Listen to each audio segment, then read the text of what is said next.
I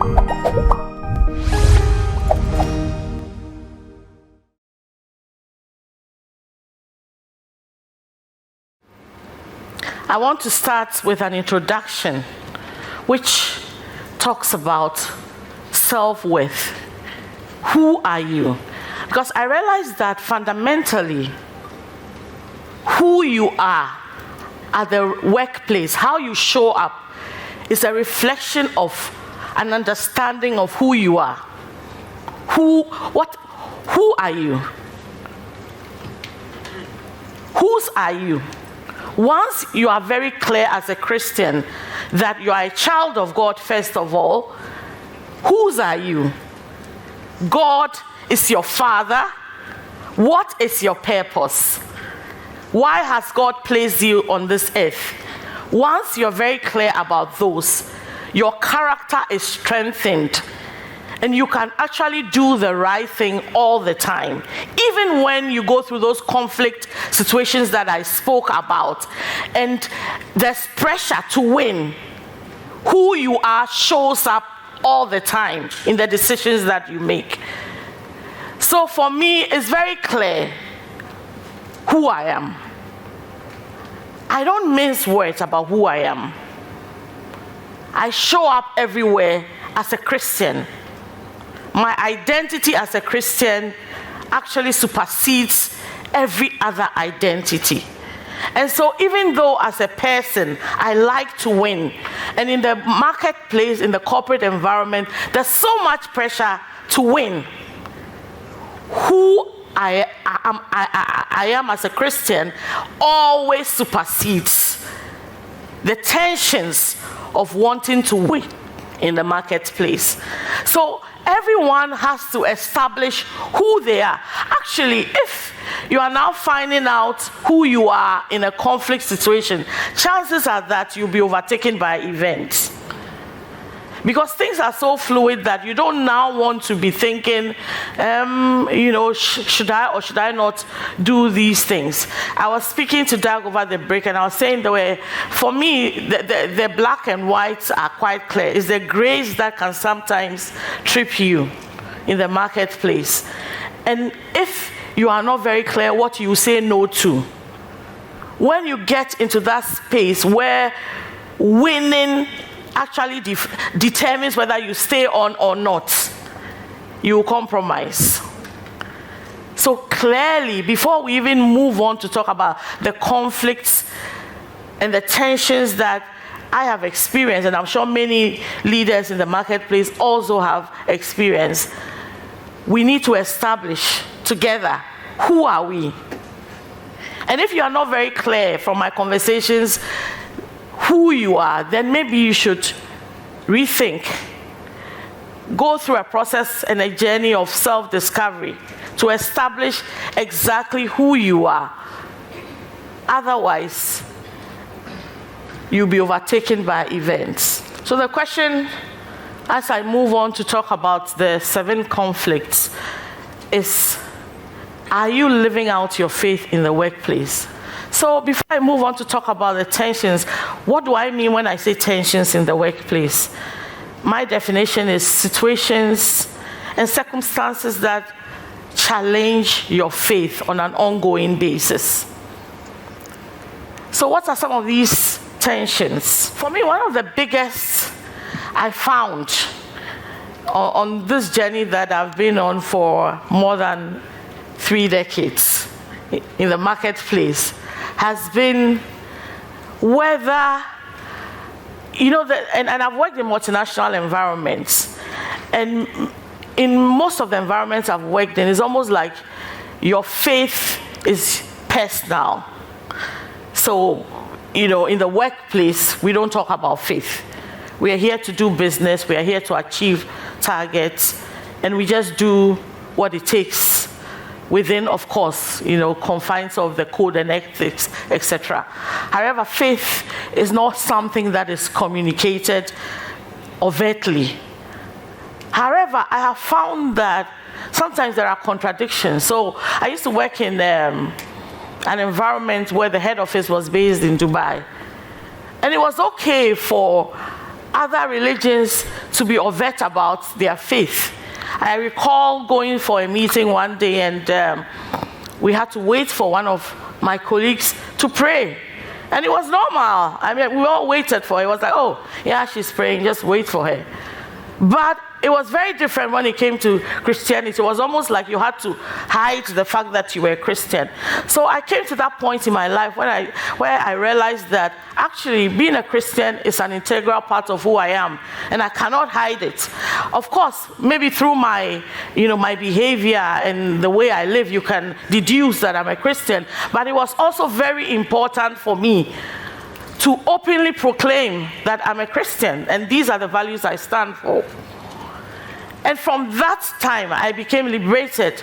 So it wasn't that I did not accommodate, from then onwards, I did not accommodate other views and other religions, but I never hid who I was. And I was very firm when I engage at every level that I'm a Christian and these are my values. So that ongoing internal dialogue, the tension is something that everyone has to deal with. And indeed, people hesitate to do that because they are afraid of the consequences. Once you go out there and say, I'm a Christian, you are held accountable. So when we see you doing something which is inconsistent with Christianity, we can call you out. We will hold you accountable. And a lot of us don't want that, do we? Yes. So we think being a Christian is just about going to church on Sunday and then packing it and coming to work and doing what you like. But it doesn't work that way. For me, my harvest field, and our Lord says the harvest is plentiful. Where do you find the harvest? In the marketplace, in this environment. So if you don't, if you're not clear and you don't stand on your ground as a Christian, you don't proclaim who you are, and you don't live out that, how can you touch lives? So it's one that needs to be established from the beginning. Yes, we have to be accommodating, but in spite of multicultural pluralism, we must be clear about who we are and what we stand for. And you are able to do that once you establish your self-worth, who you are and whose you are from the beginning. And so, it doesn't mean you will not get into trouble, by the way. There will be situations that will challenge you.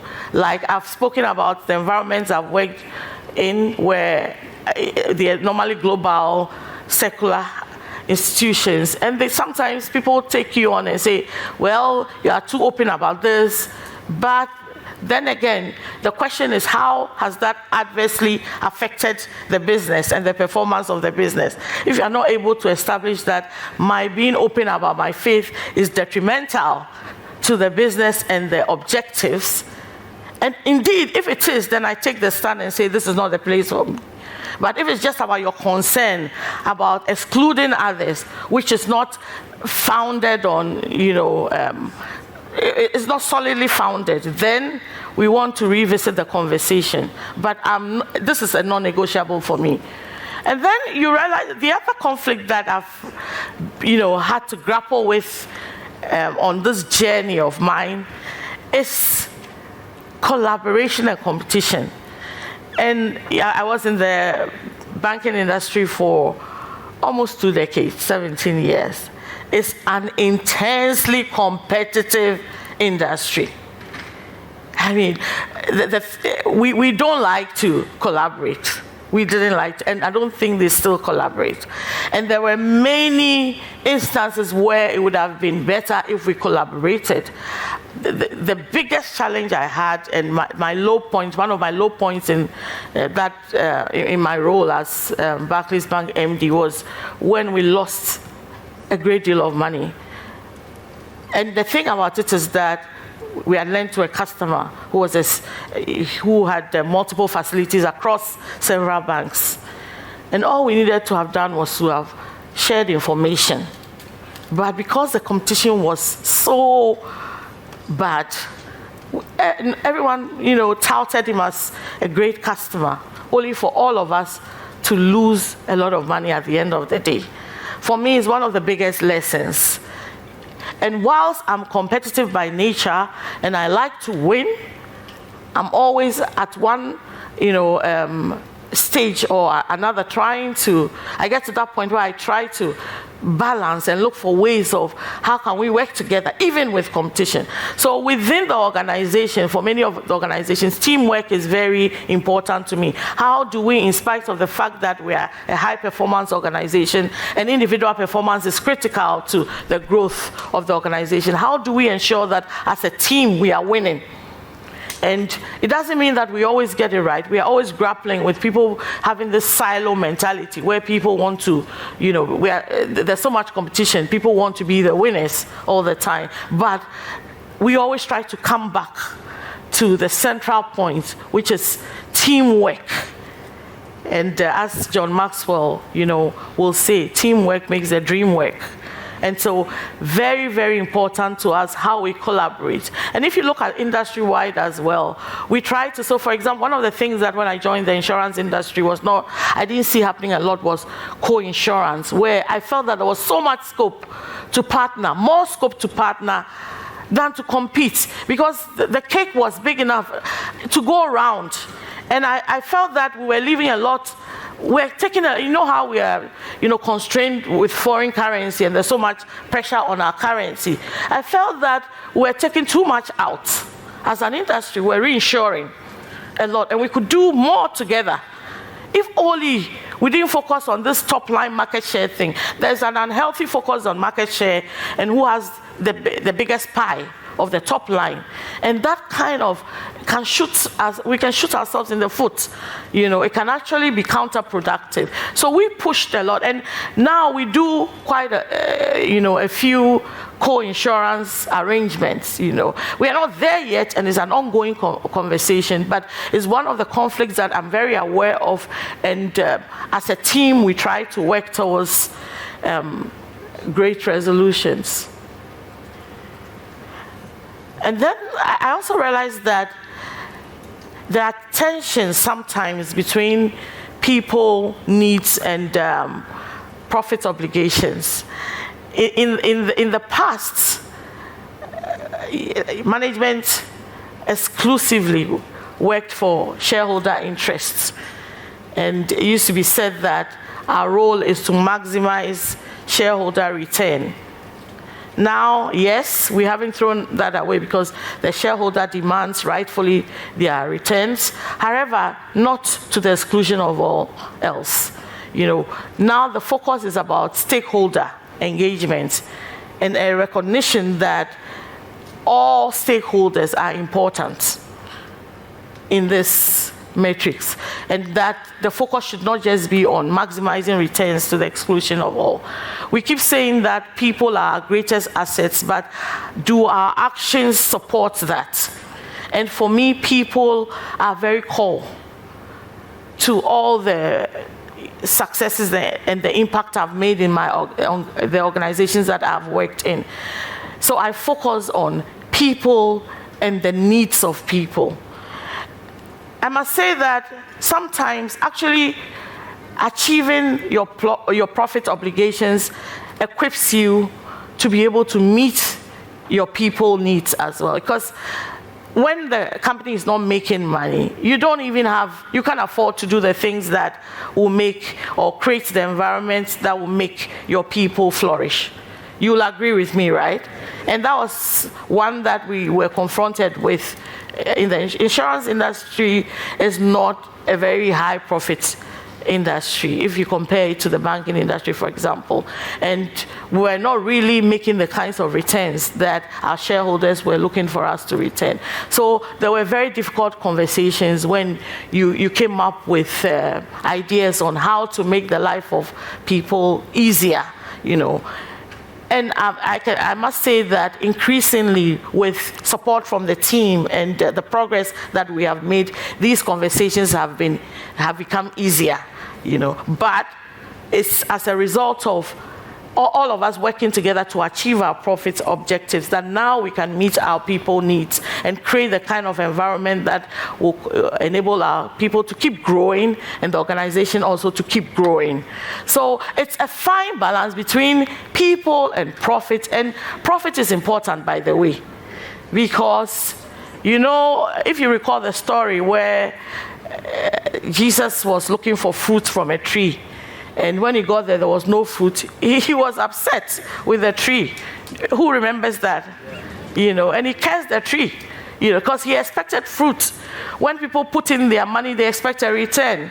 The story of the talents, and it's actually instructive how, Jesus used talent and interest to illustrate his point. You're given talent, you're given money. Naturally, you are expected to turn it around and return a good profit. So profit, I'm not demonizing profit. Profit is important. It's actually your license to continue to do what it takes to be good to people and to treat your employees, your greatest assets, well. It also empowers you to train them and to equip them to be everything that they can be. So let's not get it wrong. Profit is important, but it's a fine balance. And then, of course, there are also personal, internal conflicts that you go through. Family, career. And, for the women here, I'm sure you understand. I know men to go through, times that you wonder if this is all worth it. But it's normal. And I must say that it also boils back to your purpose. You need to be very clear what your purpose determines what is important at each point in time. And it evolves, it changes, depending on the stage of life in which you are in. It's personal, you make choices that support your purpose at each point in time. So this is a dialogue, a conflict that you need to keep having with yourself, and a conflict that you must resolve with the people that are important to you. There are times when you have to say no to a great opportunity for family reasons. There are also times that the family must sacrifice. So you have those conversations with the important people in your life, and together you resolve those conflicts.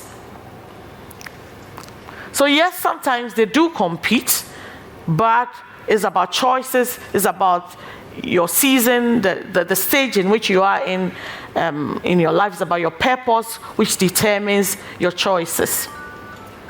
And for me, that has been one of the reasons why, I've reached where I am. I've engaged my family along the way. There were decisions that we took together. Some of them were hard. They were sacrificial. Like, for example, I needed to work outside the country. I was in South Africa for a while. It wasn't a choice that my husband was very excited about initially, but he supported the process. And that actually gave me the platform to move to my next level, because having had that kind of exposure, I had the opportunity to come to Ghana in a similar role. So these are conversations that you keep having, but they are real conflicts. And the other conflict that is real and present, and I heard Mensa speak about it, is holding on to your integrity in this environment. It's really, and in the corporate world, frankly, it's about winning. And you don't get into roles like mine by chance, and you don't remain there just because your face is nice. You have to keep delivering. So there's so much pressure to meet targets, so much pressure to win, and you don't keep going when you are not winning. I mean, you will not even be allowed to keep going. That's the point, So it's real. And the whole environment, we point fingers at the politicians. By the way, we are a reflection of our politicians. Please. let's not, let's not pretend we are a reflection of our politicians. In all the industries that I've worked in, the private sector, in the banking industry, corruption is real. People are doing their work, and yet they expect to get, a piece of somebody's action. They want to get a piece of a cake they haven't contributed to. You are bringing your money to put in the bank. You want me to give you some. It is so real. And other banks may be doing it. So the pressure of doing those things, you are faced with it on an ongoing basis. And if you are not firm, if you don't tell yourself that this is not the end of the world, even if I don't deliver as a result of not getting a business that people are paying to get, it's fine. And that my purpose and my life is bigger than this role, you end up doing the wrong thing, I can tell you that. And I thought I was leaving all that pressure. When I came into the insurance industry, it's even worse. It's even worse because, we pay commission. Insurance by, as part of our business model, we pay commission. So there's, genuine commission, but then everyone thinks they deserve commission. You are not an agent. Why do you want commission? On an ongoing basis, we are trying to grapple with that. So it's real and present. But what helps is when you are very clear in your mind what you will do and what you will not do. I remember a colleague of mine coming to me one day and saying, well, they had been approached to do some deal, and it was a deal, a business deal, not an underhand deal on its own, but there were elements to it that were a bit, dicey. So, the person offering the deal was like, okay, so before we do this deal, you've got to bring this. I was like, I opened my eyes wide, because the thing about it is you have to be, you almost have to be aggressive about saying no. It's like flee, and the flee comes in various forms, maybe aggression, opening your eyes wide and saying, from even frightening the one telling you such a thing, because the temptation is real. So once you are firm about, your posture is non-compromising, chances are that next time nobody will come and tell you that. Do you agree with me? Yeah. So you're actually even protecting yourself. So you need to be very clear in your mind what you will do. Because I'm sure on an ongoing basis, those experiences, are some of the things that come to you, right? People approach you with these kinds of things, right? Are you succumbing to it? Do you remember who you are and whose you are? So this is something that, for me, it's very critical to your witness at the workplace, wherever you are. Because if you can't be trusted, then you've let the side down. And I find that, let me say this, sometimes I get so heartbroken and disappointed when it's almost like I've kind of bet on somebody and the person lets me down. Like, somebody I know from church or a Christian community, through them we get access to a business, and the person's expectations are not very different from, sometimes I get so heartbroken. I'm like, oh, so is there no hope at all? I think we can do better. Can't we? Wonderful. And so, moving on, the other personal conflict that and the tension, it comes from this over-competitiveness, pursuing wealth, maybe sometimes sacrificing the important things in your life. And how do you know you are pursuing mammon? I'm sure when you hear mammon, everyone's mammon is, money, the spirit of money, the love of money. And how do you know you love money? when you make choices that pursue money to the exclusion of the important things in your life. So you sacrifice the important things in your life because of money. You sacrifice your identity. You sacrifice the people you love. You sacrifice your values because of money. Then it shows that you actually love money and you are pursuing mammon. And that's an ongoing conversation. That's some of the choices. So, for example, growing up, I saw many people, and those were hard times in our country, where economically people went abroad to make money to come and look after the family.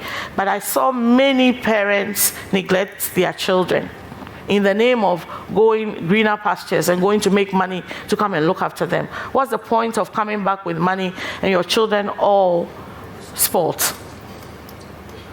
What's the point? That's a clear example of pursuing mammon, where we take decisions, we take roles that deny our families of time spent with us, we take roles that prevent us from,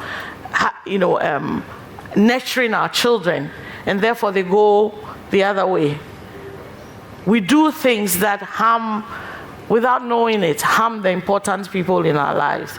So I've heard many people say that, but especially the men, they'll say like, but I provide for them, I give them this, they're comfortable, so they must know that I love them. But if you don't spend time with them, you don't actually live out the love in meeting their emotional needs. They may end up not feeling the love, because material things are not really love on their own. So these are some of the conflict, and I have been through it. I'm not an angel. I'm like you. On an ongoing basis, I need to come back to the important thing, to that middle position where I realize that human beings are more important than things, and take the right corrective action to correct some of the choices and mistakes that may be giving a different impression from what I really want to portray. So it's a conflict, and that is why it's a tension and it's a conflict. I'm not sure that there'll be anyone who will say I've actually nailed it and I'm completely, on the side of serving God alone. These things, serving man is serving God. All these show that you love God instead of money when you prioritize human relationships. Go beyond that to also offer your service in the kingdom of God, and find the rather than chase money and opportunities in the marketplace all the time. So those are some of the conflicts, and first of all, recognizing that, importantly, you are a steward of everything that God has given you, and you are supposed to use it the way suits you, and that then can shape some of your choices. And one of those choices and decisions is about giving to support the work of God and the kingdom of God. And giving sometimes competes a lot with wealth creation. And wealth creation is not bad, but then again, you should understand the purpose of wealth. Wealth is not for hoarding.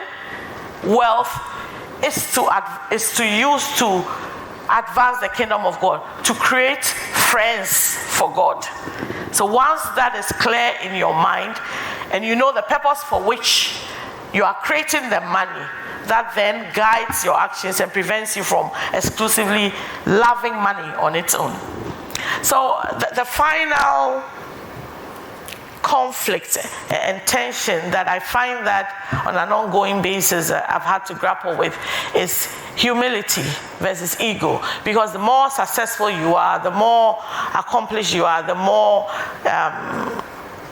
you do well, you win in the marketplace, the greater the temptation or the opportunities present themselves, for you to be arrogant, to think you're better than most people, and the more you are recognized, the more you find that it can actually lead to a cult of feeling like a celebrity, And for me, I'm very clear in my mind who I am and whose I am. And you ask my colleagues, I don't really take these awards and things that seriously. My marketing head will be very cross with me because it's good for the image of the business, but I go along for the sake of that and not because I find them, I find them that important. So for me, it's about very, very clearly recognizing that these things are just part of the work. They are not very important, and holding them loosely. Otherwise your Christian witness could be compromised. And so just watch it as, you grow successful, that there's a real and present danger that you could actually become arrogant and remain humble, knowing that you haven't come this far on your own. So just to wrap up, how do we get the balance right? The first thing is to recognize that the struggle is active and ongoing. I mean, yes, we're in this world, we're not of this world, but the tensions are normal. And so don't feel bad. It's just that at each point, remember who you are. And that's why we need God to be our CEO. That's why we need, to stay focused on whose we are and always remember that we are stewards. And remember who your master is. So the second thing is staying close to the center and remembering, which is very connected to the first one, your choices should always be focused on glorifying God. Your choices should lead you to Jesus because he remains the center. And as a book I read put it, remain in the J zone. Remain in the zone where Jesus is at the center of everything you do. And ask yourself why you're doing it. As a Christian, and I know I'm talking to Christians, as a Christian, hopefully Jesus is your center. And then the third piece is about what I mentioned earlier, declaring very publicly who you are and what your stance is on some of these controversial issues. So be very non-negotiable. Let it be very clear that you will say no. And I must say that really it's worked for me. In my role as when I was the MD for Barclays, frankly, if I said somebody approached me to give me any kickback, I would be lying. I mean, my posture and my stance was so clear that people were just afraid. And it wasn't because predecessors have had that experience where they've been exposed, to opportunities to do the wrong thing or to take what they shouldn't be taking. But I must say that I don't remember any instance where somebody said, we will give you this, take this bribe. Because the posture, that stance of publicly saying, don't even try, actually works. And it serves as a protection. And then finally, it's about servant leadership. I talked about pride and the risk of ego. Servant leadership.